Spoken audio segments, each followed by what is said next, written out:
stop me now, they won't stop me now, they won't stop me, no.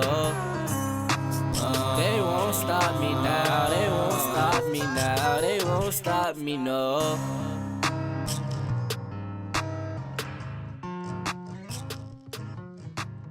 Hello and welcome back to We Are Mighty. What is We Are Mighty? Well, it is my journey of grieving. Let's say it has been my journey of grieving since I lost my beloved son, Miles, July of 2023. And it's also been a journey of discovery, a journey of a lot of things. My name is LaTanya, aka Mighty's mama, Miles' nickname. How y'all doing? How's the last couple of weeks been treating you? Now you should probably wonder why I said it has been my grief journey. It will continue to be my grief journey. I just am noticing a bit of a shift. Now, 2023 was one of the worst years of my life. July 16th, my son was killed. August 12th, which is 2 days after our anniversary, my husband had a horrible motorcycle accident in front of me. And then September 20th, that same year, a very, very close friend of mine passed away from cancer. So in the course of about 90 days, I was hit pretty hard. And I literally shut down. I just didn't know what was coming next. I was literally afraid every day of leaving the house, of what was going to come at me, what was going to happen to someone. I was paranoid. And I went through that for a while. And I decided that I wanted to release a podcast because I know that there are other people who are going through things, because another friend of mine, and I believe in October, she lost her dad. And so now she's dealing with grief, and she had been there for me. So of course I had to be there for her. But I decided on Miles' birthday in February of 24 to launch my first episode of my podcast. And I wanted to be consistent with it, and I didn't know if I'd be able to do it, especially with the way grief had been treating me, to be honest, or the way that I was dealing with things. I really wanted to just shut down, but somehow I was able to do it week after week or 2 weeks. And I always had content. I always had a subject, something to talk about. And the funny thing is, this isn't like scripted. I may have a general idea of what I want to talk about, but I literally just sit here and think about what it is that I want to express to my audience, and I just talk about it. Now, in the beginning, yes, I would have to stop for whatever reason, or reset, or I may lose my train of thought. But here recently, I've been able to just sit and talk to you guys. Just give you my perspective, how I feel about things, what I'm dealing with, what crazy thing grief has brought into my life in the last couple weeks since the last time I had spoken to you. And I thought about recently, so there was a couple things that have happened. I'm sure you've noticed my appearance is a little bit different. I took out my locks after 5 years, and it was just I wanted to do something different. I'm still getting used to having to do my hair. I haven't had to do that in 5 years. But when I took them down, I made a post on social media that said, after 5 years of commitment and dedication, no, I said after multiple years of commitment and dedication, I'm done. A lot of people won't agree with my decision, but I just needed to breathe. And I knew what I was doing. I was playing a little bit. And I had so many messages of encouragement. People were inboxing me and, sis, I'm here for you. And, I couldn't let it go for long because I hated how everyone, thought that something was wrong. And so I commented under the post, no, guys, I can be sarcastic. I just took my locks down. But that had me thinking that I've pretty much been in this state of, I guess, grief for like 2.5 years, to where people don't even expect to see Tanya the jokester anymore. They don't expect me to make them laugh. They don't expect things that I post to be about, honestly, anything other than grief or loss. And I don't necessarily want that to be my identity.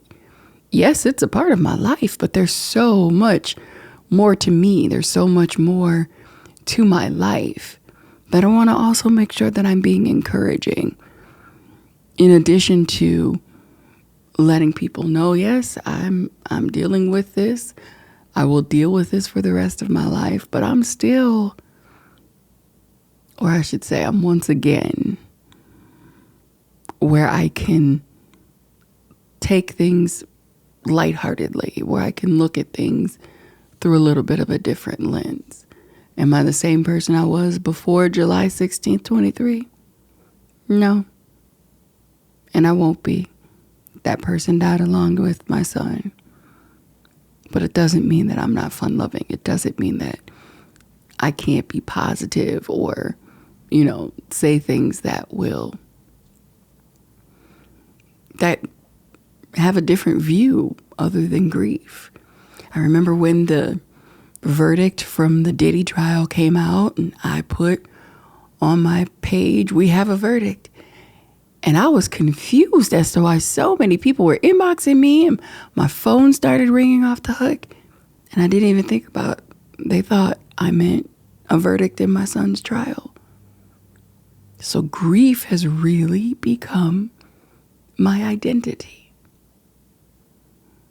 And I don't think that's what I wanted when I started this podcast or started this channel. I really just wanted to chronicle the journey. I didn't know how long it would be. I didn't know how many episodes. This is our 42nd episode of this podcast, and I'm proud of myself for sticking to it. If you've been watching regularly or listening regularly, you know that it hasn't been easy. There's been episodes that have taken me emotionally to a place that I will promise you I never planned. But that's just the authenticity of it. That's how the grief journey works. But it doesn't mean that every single day is a depressed day. I'm not going to say that I don't deal with some sort of sadness every day, because I do. There are days when I just cry out of nowhere. There are days when I just miss my baby like crazy. There are days when I'm angry. I go through all the emotion, all the stages, multiple times in a week. But I also have days where I can laugh. More so now than I used to. Because I guess I've come to terms with it. And in coming to terms with it, that doesn't mean I've forgotten anything. It doesn't mean that I haven't moved past it, because this loss is still huge. It's still devastating. But I know that it's a little bit easier to live with positivity day by day than it is to be in a complete state of depression. Now, for at least 6 months, I was in a complete state of depression every single day. And that's heavy. Physically, that's heavy. Mentally, that's heavy. emotionally, it's heavy. And it's very difficult to pull yourself out of that.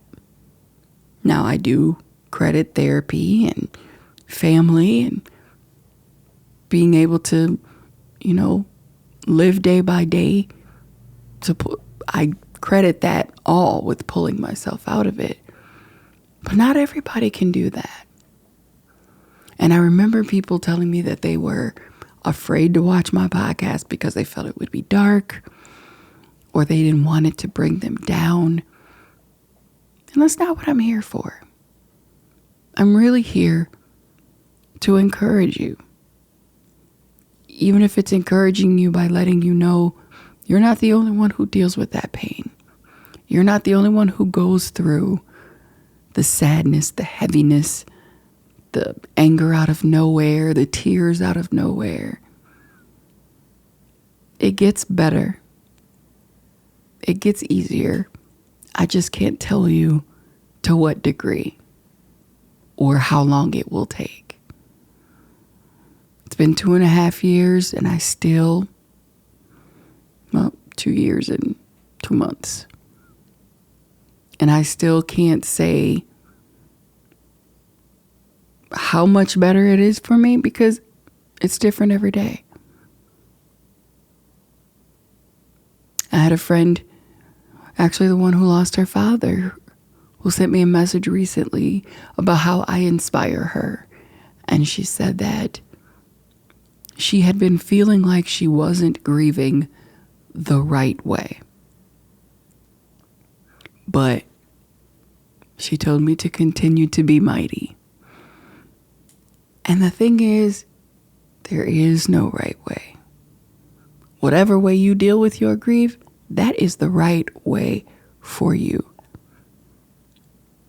And it's weird, especially when you're dealing with it at a level that you had never had before, such as, losing my son was a little bit different than losing my grandmother when I was little or losing my aunt when I was younger. Both were devastating for me, but losing a child, was completely different. But I still can't say that my way of grieving the loss of my child is the same as someone else. I've mentioned before, I have a friend who lost her son not long before I lost Miles. And she could not set foot on this set to speak with me on the podcast. She doesn't want to talk about it. She's dealing with it, but she doesn't want to even express her grief or put emphasis on it or look at how it affects her because it's too hard. And I don't fault her. I don't feel bad. I don't feel that she's wrong for that. She's dealing with the loss of her son. And I know that that's something that's devastating. It's just my way of dealing with it. I can't say who else would be able to do something like this. This is my therapy. This helps me. And I hope it helps you. But I want to encourage you to try to keep yourself from being stuck in the negativity, from being stuck in that pain, however long you've been dealing with your grief. Now, if you're new to it, of course, it's going to be a while. And that's fine too, however long it takes. We just want to make sure that it doesn't become your identity. The last episode I said it's like a fingerprint because everybody deals with it differently. And it is. But I don't want it to be like a fingerprint in that's the way that you are identified by your grief. Now, I know in one of these 41 previous episodes that I mentioned not allowing grief to consume you, not allowing grief to define you. And I still mean that. But don't feel bad if you have a day where you just out of nowhere are in a good mood. That's where I have an issue. I can have a great day, laughter, just sunshine, just feel good. And as the day starts to wind down, I feel like I'm wrong for having a good day. And I know that's not the case, but it still consumes me when I have those moments at the end of the day. It might be a fleeting 30 seconds of a moment when it's me and my thoughts, not dealing with anyone else, not talking to anyone else, just having a moment of reflection. And for that moment, I start to feel bad that I enjoyed the day. Doesn't make sense, huh?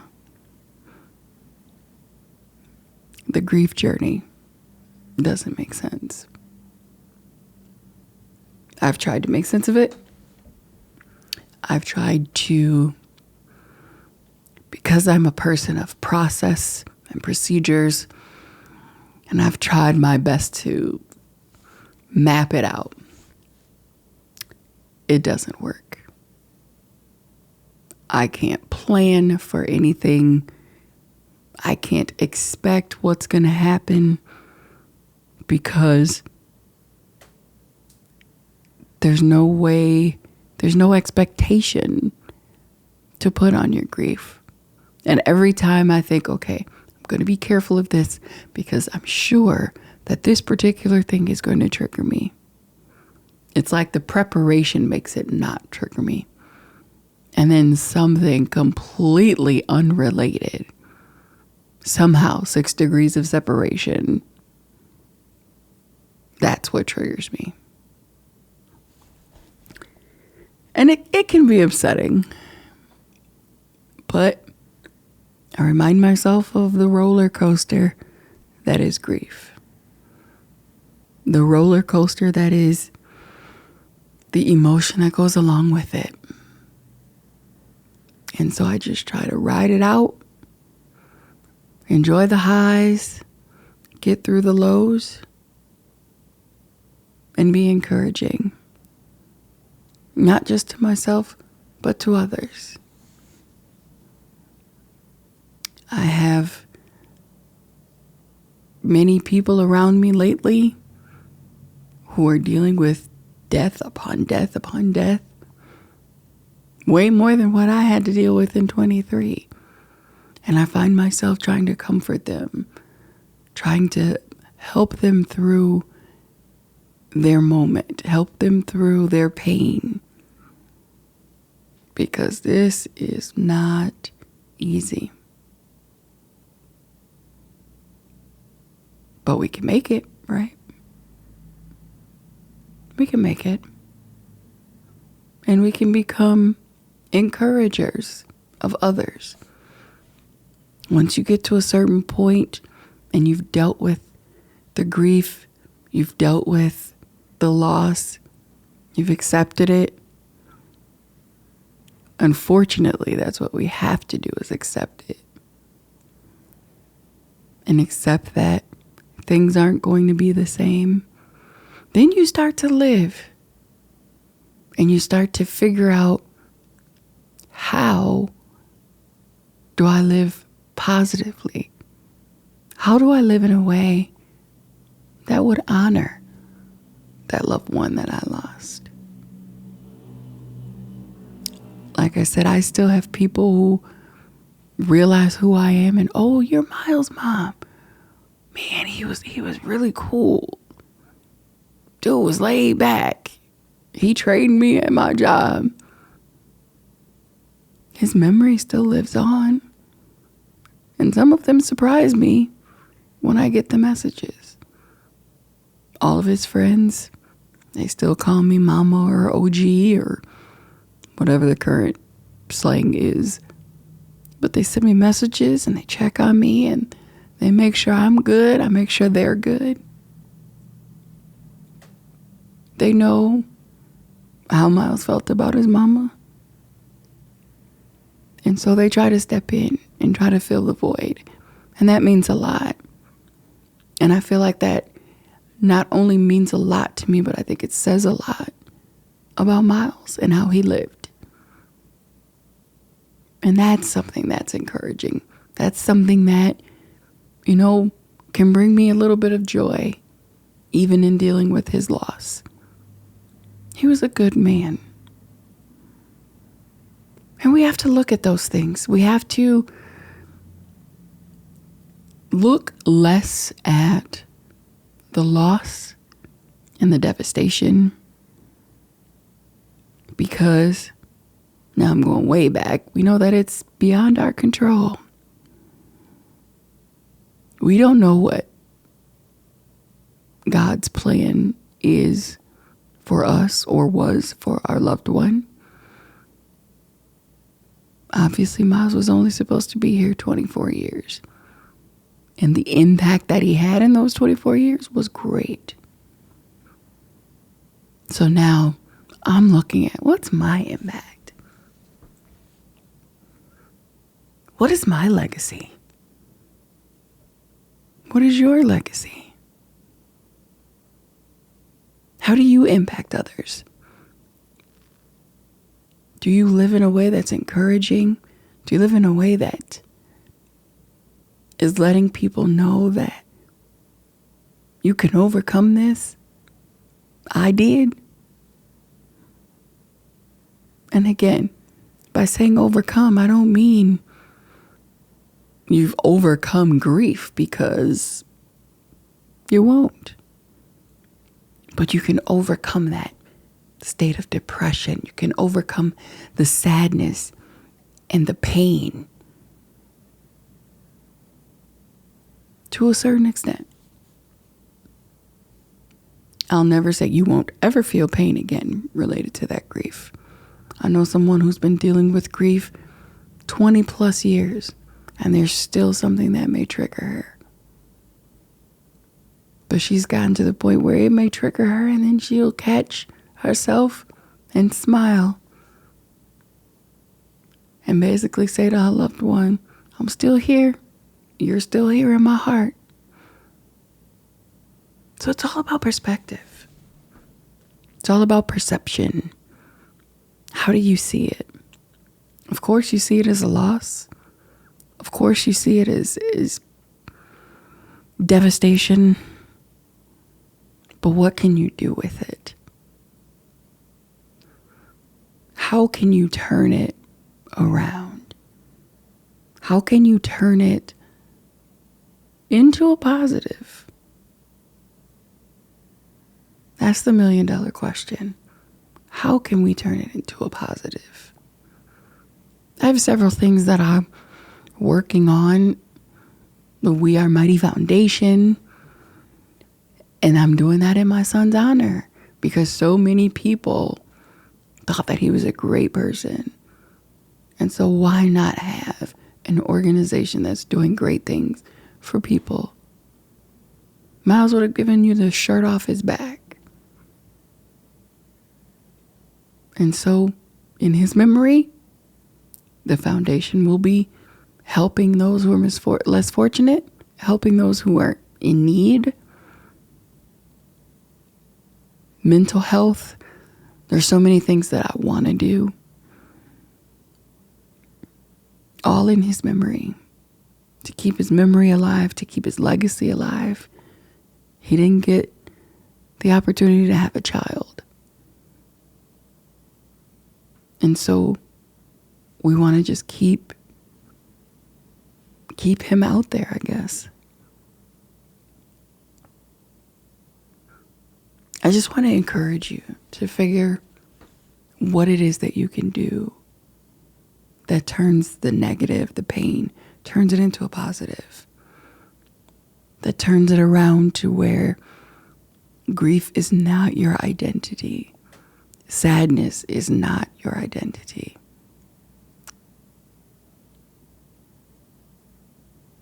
unless that's what you want it to be. But that's a heavy load to carry day by day by day. And I guess the saying is, what doesn't kill you makes you stronger.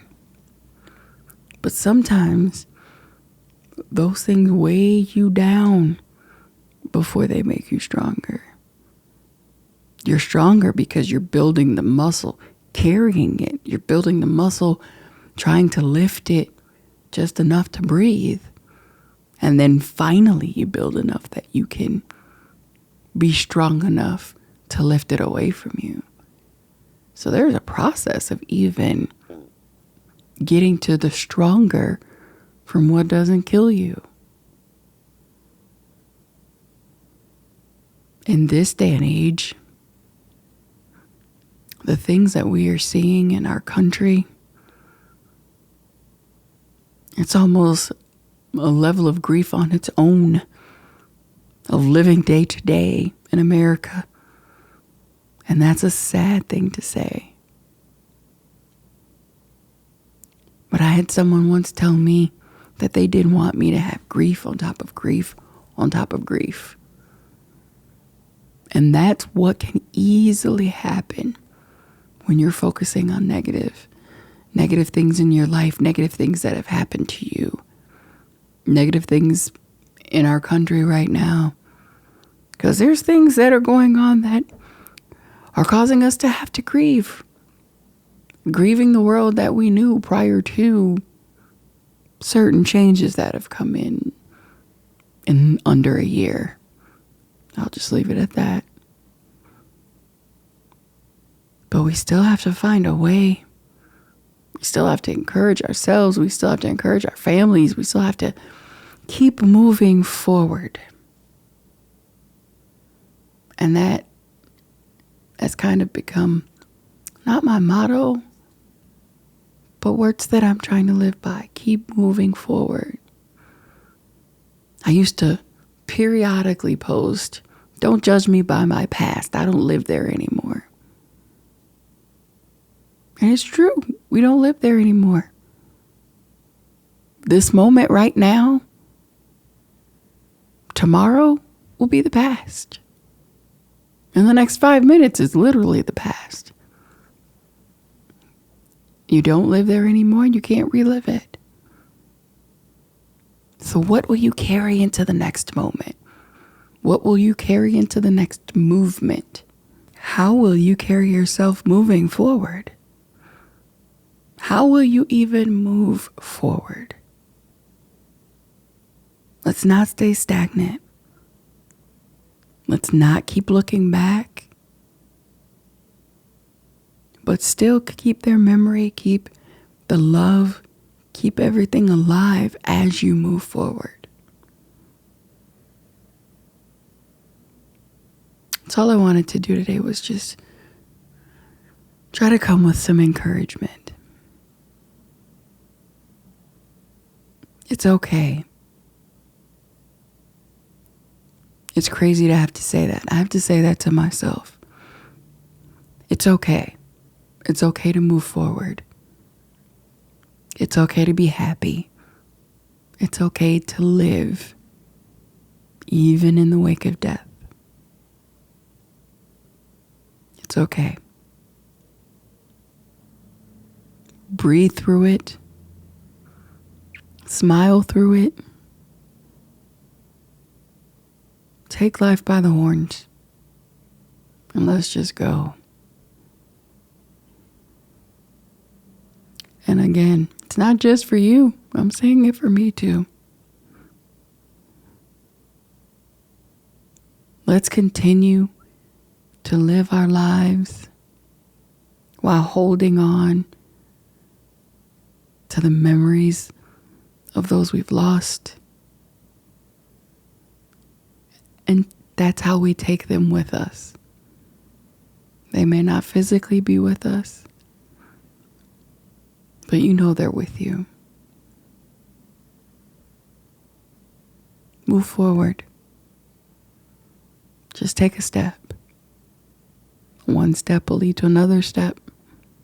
will lead to another step. I didn't say how long the intervals will be in between.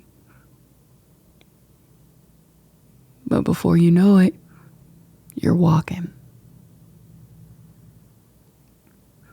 And everything you do, as you step forward and maybe even stumble, maybe take a moment to look back, maybe fall back in your stages of grief, it's fine. Still, in everything you do, be true to yourself, be strong, and be mighty. We are here every other Friday, everywhere you listen to podcasts, and you can watch us on YouTube and Spotify. Move forward. I'll see you next time. They won't stop me now, they won't stop me now, they won't stop me, no.